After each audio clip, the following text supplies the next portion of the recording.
this wasn't just about me, or it wasn't primarily about me. It was about this soul and his experience. And so he would get to decide if he wanted to stay. He would get to decide if it was in his highest good to stay. Today's episode is on mystical, magical experiences I've had with my angel babies. And what inspired me to cover this topic is the podcast episode where I shared stories from a book called Memories of Heaven.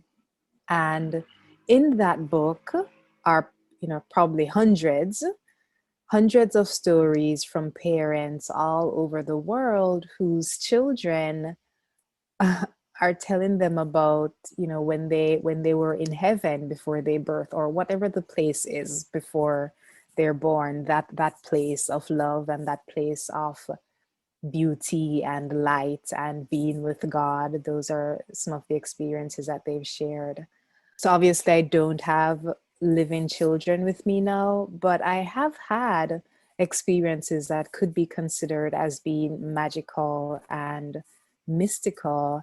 And I was inspired to share them because your experience may have been very similar, right? You might have had experiences that felt like there was communication from your babies, or felt really special, right? As though they were trying to connect with you in some way, or as though they wanted you to remember that you are loved.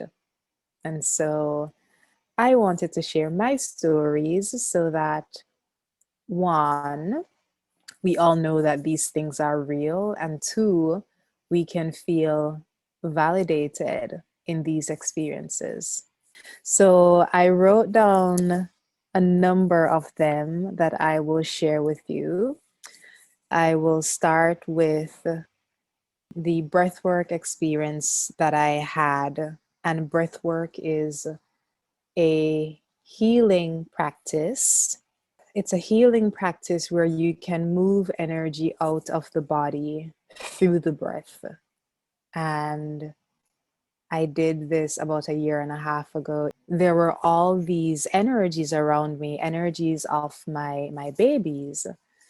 These energies were around me as I was laying on the floor, and I felt like I was like a dog, like a female dog with its pups all around her, three on each side. So three babies on this side, three babies on this side, and they were all like in the, like in their small naked bodies.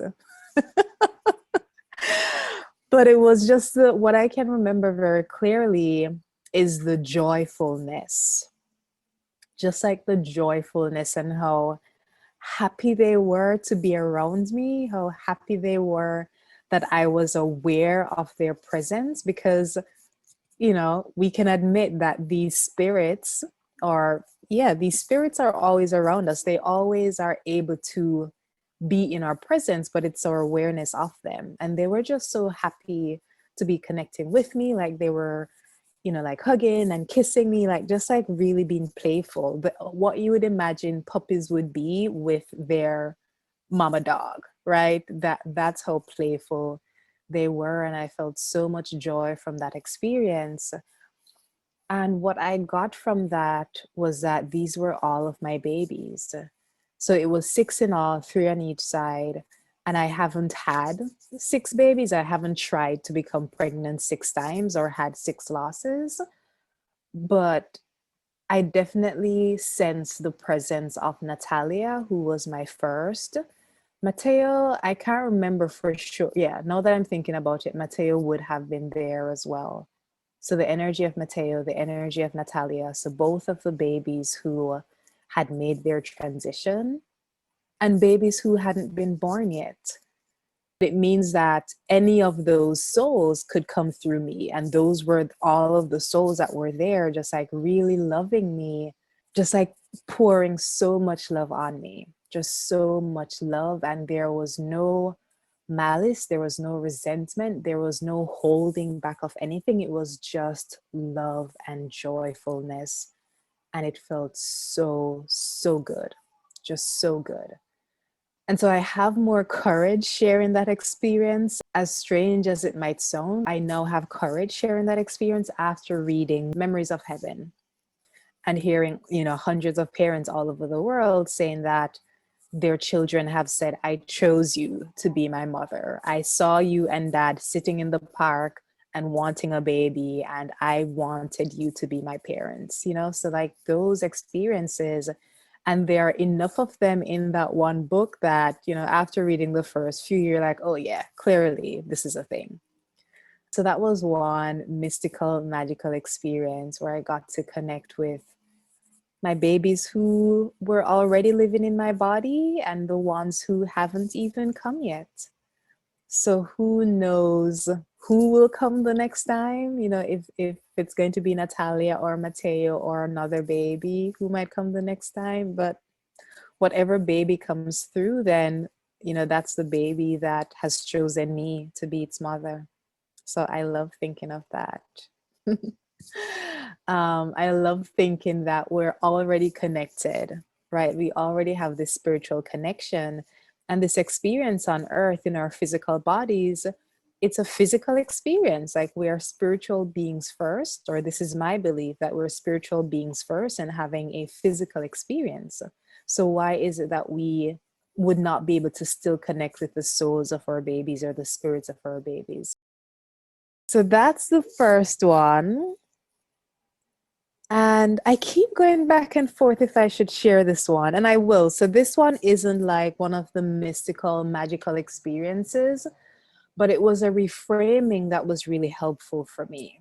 So my first loss was Natalia, a girl, and that happened at 17 weeks and like 4 days.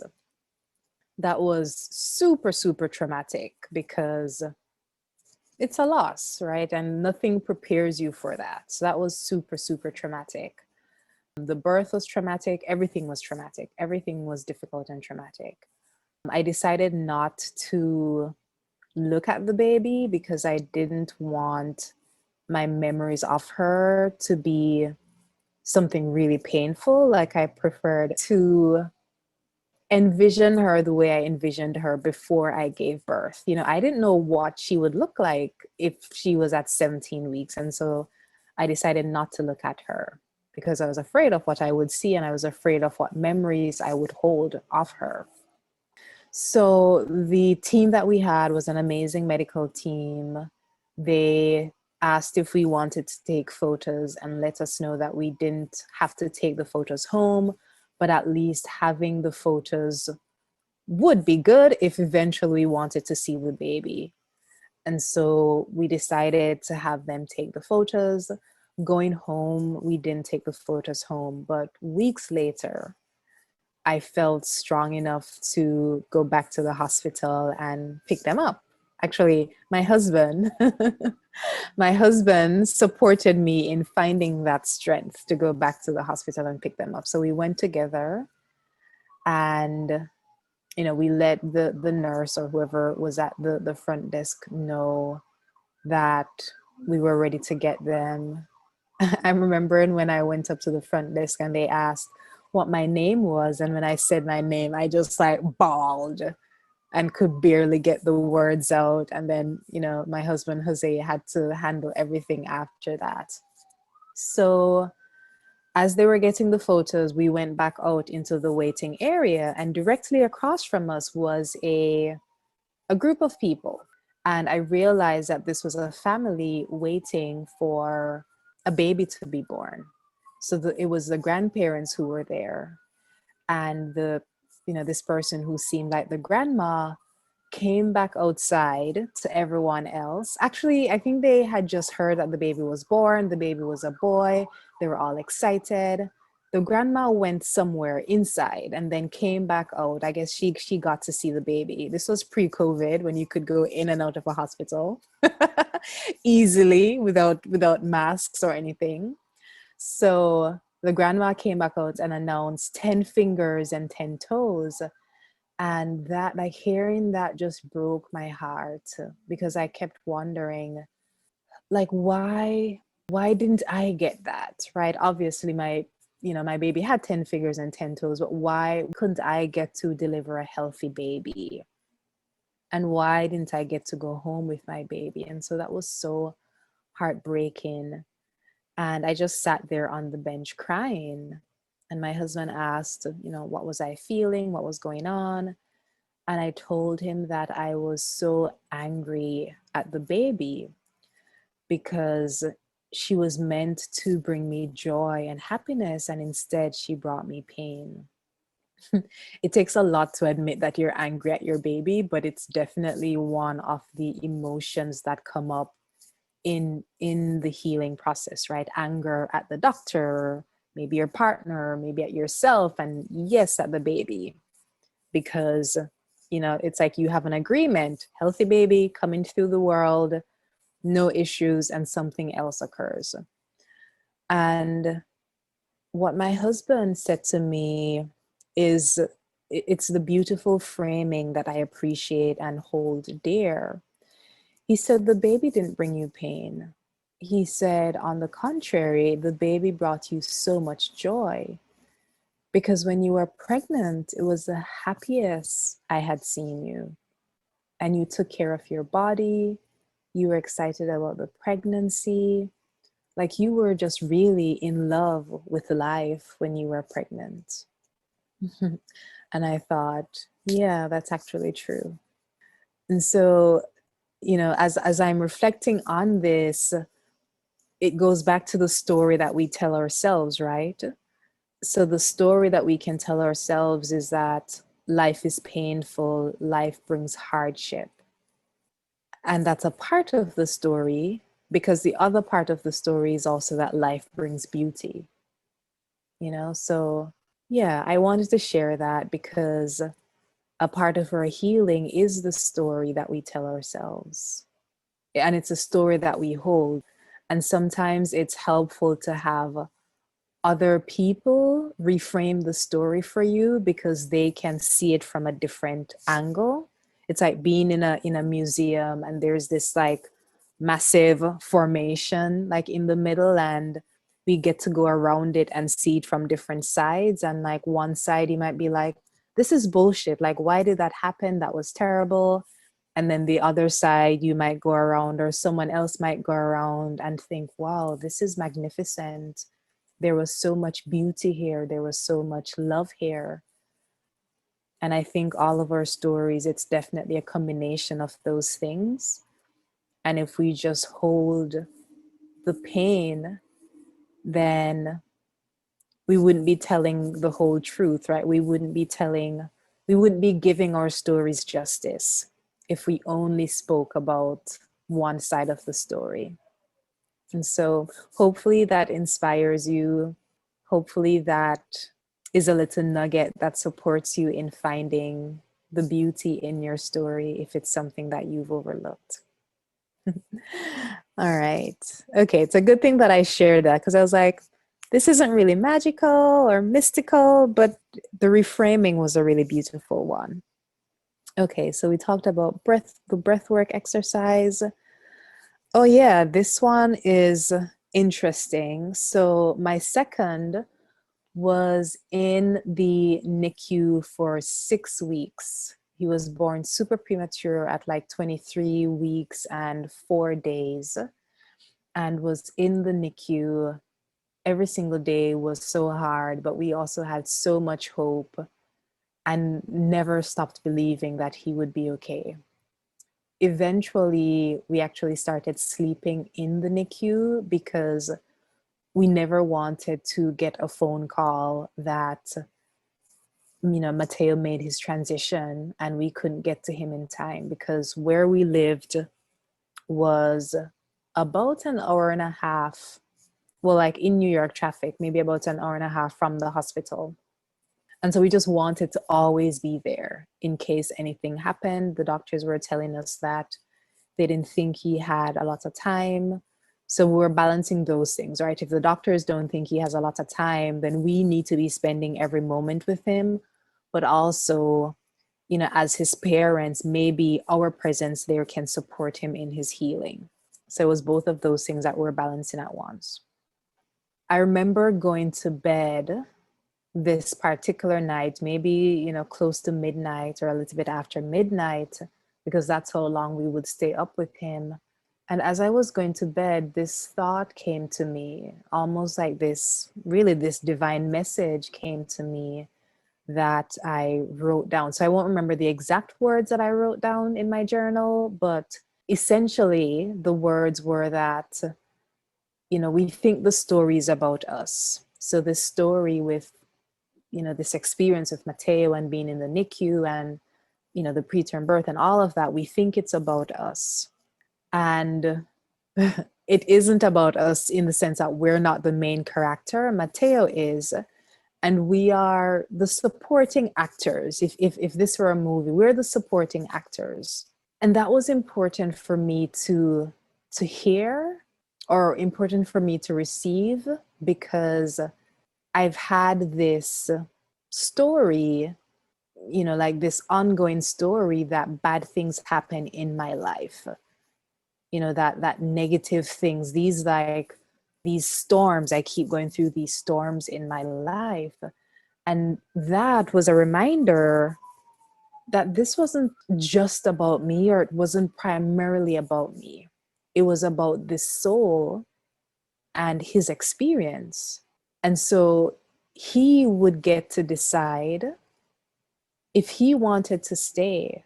He would get to decide if it was in his highest good to stay, if it would serve him most to stay. So not if I wanted, not if, our entire family was praying, but is it in this soul's highest good to stay?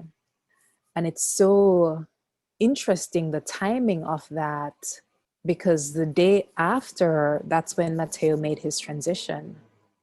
Like I go to bed feeling and hearing that message, I write it down. And as I write it down, I make the mental note that this is something that's going to be important. And the day after, when I woke up, there had been like challenges with his breathing, and this alarm going off and this thing happening, just like a lot of things that weren't neat and tidy as they were in the previous days, just like a lot of things going wrong. And that afternoon around 3:30, that's when Mateo made his transition. And I could go back to that message that it wasn't about me. It wasn't personal. It wasn't that bad things kept happening in my life. It was that this soul chose not to come through, or that this soul had done its work. Like, who knows what his story is, right? Because it's about him, or it's also about him. Like, who knows what the experiences that he was meant to have. But whatever the circumstances were, whatever his story was, he made the choice not to stay, because that was the choice that was the right one for him.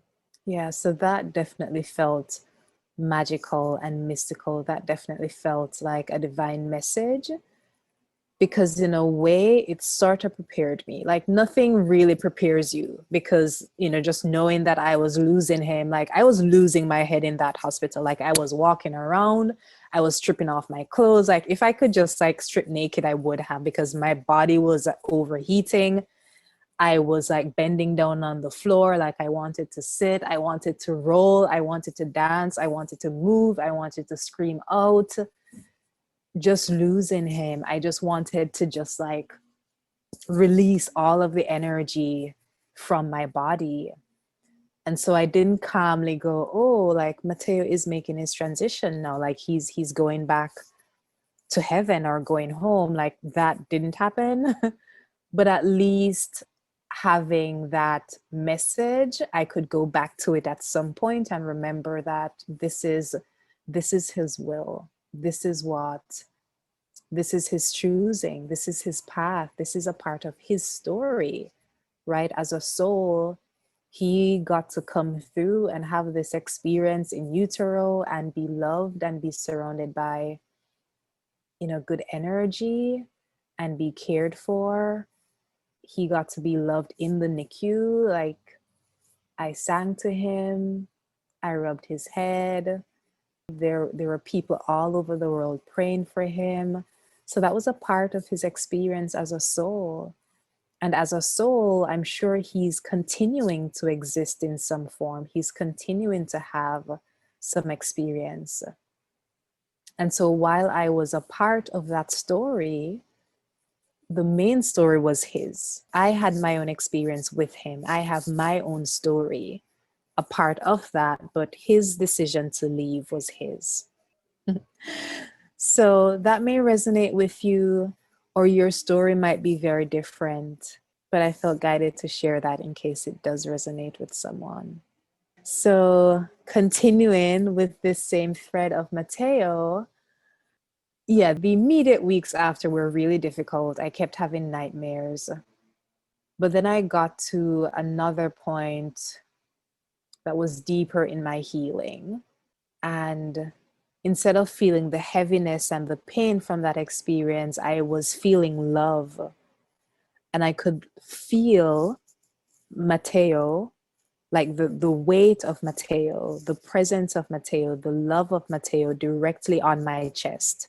Like I could feel him on my chest, just as you would have a baby resting on your chest. I could feel his presence on my chest, and it felt so good, just so good. Yeah, and it felt like I was spending time with him. I would journal with him. I would just be in bed experiencing the love that I had for him and have for him, just having that experience with him while he was in the spiritual form. And then there was a point when I couldn't feel him anymore, and I was sort of sad, and I felt a little bit abandoned and a little bit left behind. But then there are other moments when I could call on his presence and feel his love again. Like right now, like I feel his love right now. And so that's been really beautiful to know that he is still here. He hasn't gone anywhere. He's just in another form. And the other thing that just came to mind in, relating to being able to call in his presence last year for his birthday. So his birthday is February 14th. So last year for his birthday, I had trouble feeling his presence. And I asked him, show me a sign that you're still here, because I haven't been able to feel you. So I don't know if I was having blockages or what was happening, but I just couldn't feel the love. Like whenever his presence is here, there's just like a softness and a lovingness that I feel in my body, especially in my chest. And I couldn't feel that anymore. And after saying that prayer, like, show me a sign that you're still here, maybe about 3 or 4 days after that, a few days after that, definitely in the same week, a friend of mine sent me a picture with a shoe store in Canada with the name of the store, Mateo, on it. And that just tickled me. That just tickled me because I was like, all right, you're still hearing me and you're still here. And I so appreciate that. So I don't even think this friend knew what Mateo's birthday was, or maybe she did. But whatever the case, there was this message that was being delivered through her that Mateo's still here. So that was really, really cool. Just like really sweet, really beautiful. What else? What else? What else? Oh, yes. So I've had different experiences with Mateo as a butterfly. Yeah, one of them was me coming home from work and being greeted by this very playful butterfly at the entrance of my apartment building, just like moving around and like saying hello and being very playful, which never happens. So I took my camera out to take a recording of it, and I feel like I got the last of him being here, but it was so cool. So going up into my apartment, when I got home, the butterfly was also there. So going up into my apartment, the butterfly was there. right? So it greeted me at the entrance of my building. And then in my apartment, I think we usually keep the living room window open. The butterfly also came. The butterfly was also there. And another experience we had around, not around, on Father's Day, this was probably months after Mateo made his transition. So his transition was on March 27th. So that June, a few months after, there was this, it looked kind of like a wasp, like that insect, but it wasn't a wasp. I don't know what it's called, but it kept flying from the bathroom window all the way around our apartment through the living room window. But that's almost like the entire length of the apartment except our bedroom.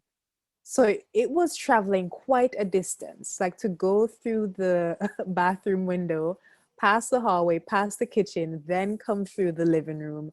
This insect, this thing, it did it for like several rounds. And we knew that it was a message from Mateo. Like we didn't even question it. He was like, there is no way that you're going to think that this is just a random old insect. It was just going, it was sort of like a bee, but not a bee, sort of like a wasp, but not a wasp, but like in that family of things. It just kept going around and around and around to get our attention. And it really just cracked my husband up. I think definitely because it was Father's Day, right? It just cracked my husband up to see that he was essentially, Mateo was intent on ensuring that we remembered him, that we knew that his presence was still there. So that was a really fun one. Yeah. And then the last one that I have here is, this takes it to a whole other realm, but a past life regression experience that I had. Was it this year? Everything is so weird now. I remember like what happened this year or what happened last year because everything has just been like mushed and squeezed together. So I did have a past life regression experience some months ago. Can't remember if this was 2021 or 2020. And in that experience, I saw Mateo, and Mateo was a family member. Mateo was another family member in that experience. And I was like, oh, wow, this is so cool. Just so cool. And again, just going back to the idea that our babies, while we call them our babies, and they're coming in, they're also individual souls. So they're coming in as part of some contract or some agreement that we might have with them, but they're also coming in to do their own thing. They're coming in for their own soul's desire. And so I was super surprised to see that he was there. And it's so interesting in past life regressions that you're able to recognize souls, right? So he wasn't in his baby Mateo body, he was in his, I would say, like teenage body, or maybe he wasn't a teenager, like young adult body. And this person was a relative, was a blood relative to me, and in this life was coming in as my son. Imagine all the fun we would have had. So that was really interesting. So when I connect with him, I'm drawn to connecting with him as my son, right? As that energy. And other times I connect with him as that family member because he has been and is both of those things. So those are some of the magical experiences that I've had with Mateo. I would love to hear from you, like any experiences that you've had with your baby or your babies, like if they showed up as a butterfly or a bird, or if you saw their name on some, item in a store, just what those reminders have been that they're still here. And thank you for listening to my mystical, magical experiences. Yeah, just like all the things, all the healing, all the magic that we are surrounded by. I just want to take a moment to bask in that we're still connected to these beings, that sometimes what happened could actually be a part of the experience that they intended to have. Or if that wasn't the case, we're still connected to them. We can still experience being loved by them and loving them.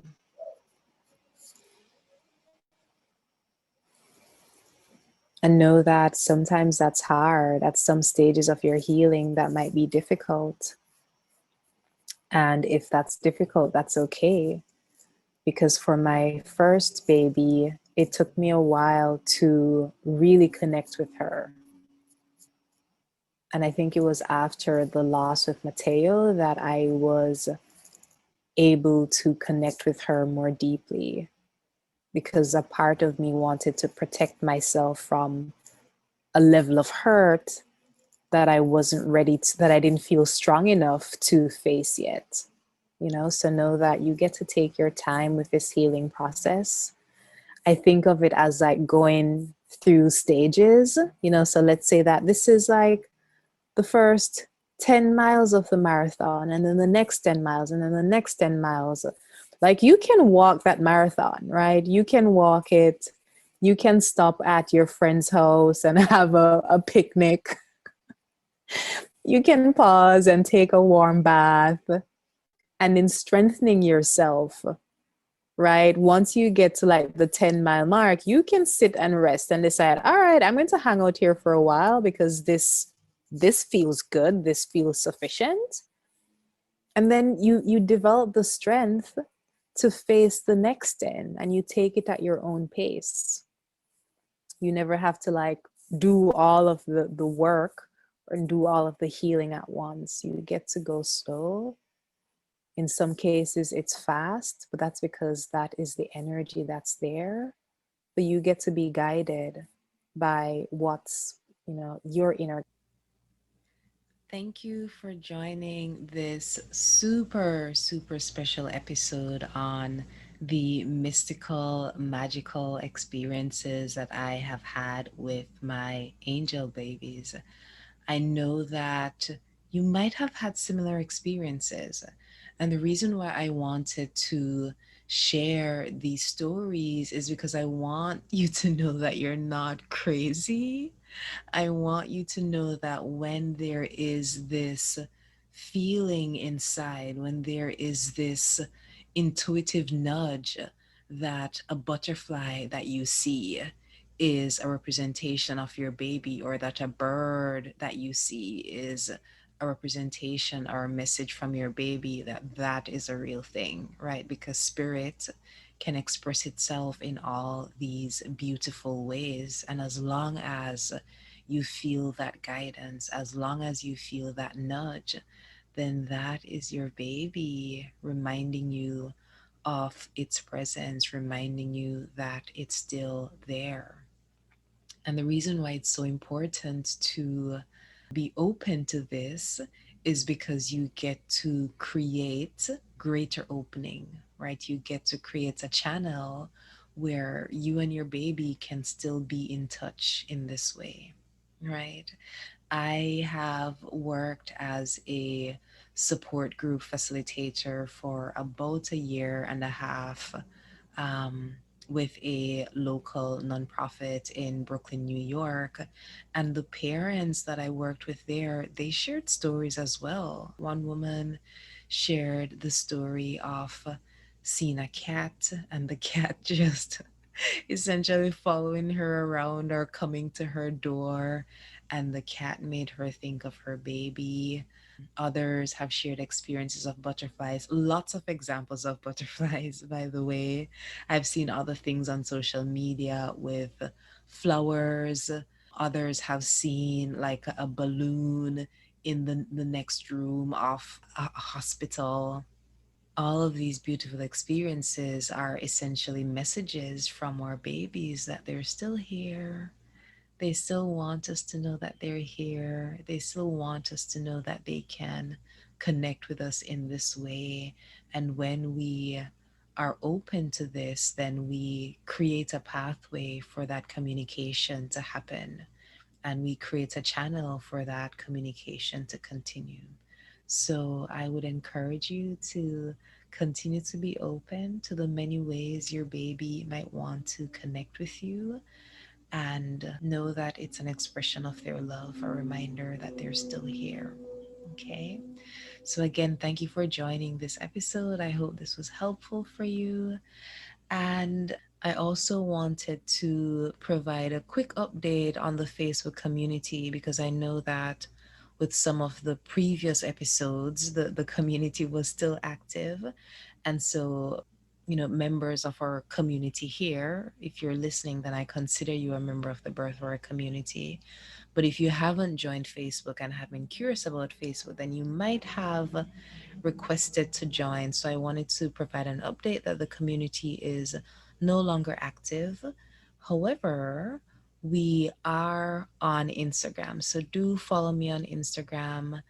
In my Instagram link, there is the option to add yourself to the Birth Warrior newsletter. And when you add yourself to the newsletter, you actually get two wonderful gifts that I put together.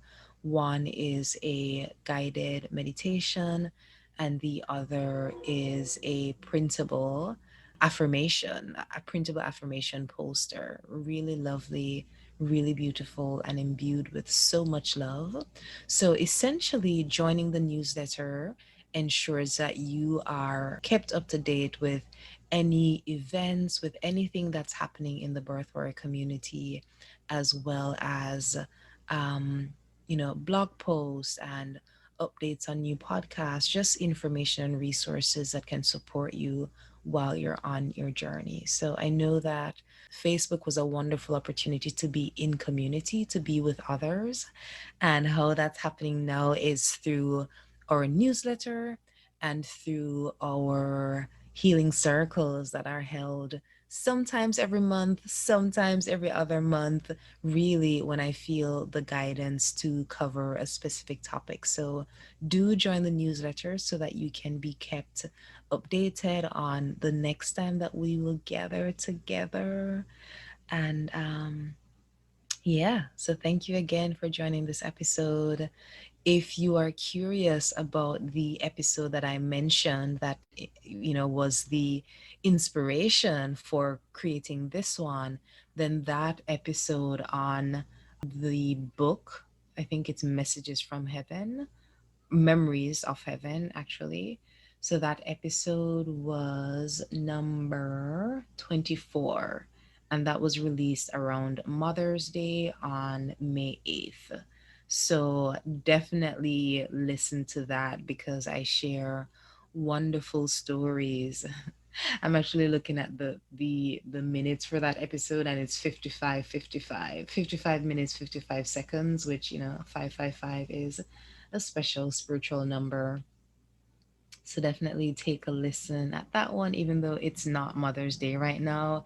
It's something that is applicable anytime, because it's these beautiful beings who come to us as babies, sharing memories that they've had before they were born, and the fact that they choose their parents, the fact that there's no mistake in their desire to be here with you, or their desire to experience you in whatever form that was, right? Whatever length of time that was, they chose you. Mhm. All right, so thank you again, and be on the lookout for our next episode.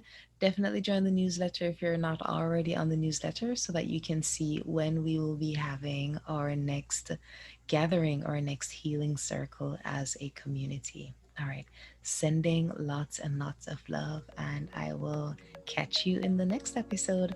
Oh, even before that, I can catch you on social media. So, if you're not already connected with me on Instagram, let's connect. My username is at the Birth Warriors, all one word.